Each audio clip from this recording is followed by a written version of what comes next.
Pemirsa, Gubernur DKI Jakarta Anies Rashid Baswedan disambut hangat oleh masyarakat Sulawesi Selatan saat menghadiri dialog kebangsaan yang digelar pada hari Sabtu 22 Januari di Pinisi Hall Hotel Claro Makassar.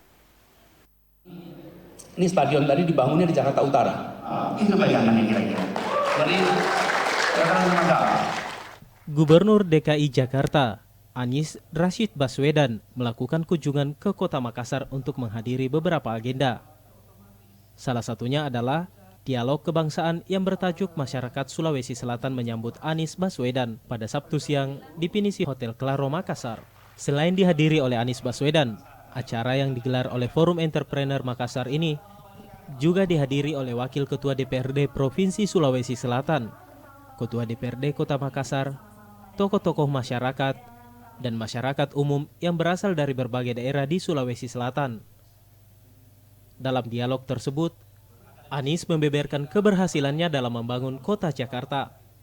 Salah satunya adalah Jakarta International Stadium atau JIS, Jembatan Penyeberangan Orang atau JPO, Pinisi, serta capaian-capaian lain yang dibangun selama menjabat Gubernur DKI Jakarta. Selama tugas di Jakarta, ada banyak hal yang kita kerjakan. Justru itulah yang saya akan kembalikan kepada warga. Amanat yang dulu dititipkan telah diwujudkan dalam bentuk karya-karya, dari mulai kebijakan sampai kepada bentuk-bentuk fisik yang bisa dilihat, sampai pada kondisi masyarakat. Dan itu nanti bahan untuk saya menyampaikan kepada masyarakat ini yang sudah dilaksanakan. Acara yang berlangsung meriah ini diakhiri dengan ucapan terima kasih dari Anies Baswedan kepada peserta yang telah hadir. Anies juga berharap dapat berkunjung lagi ke Kota Makassar di lain waktu. Fitri Hairunisa, Celebes TV.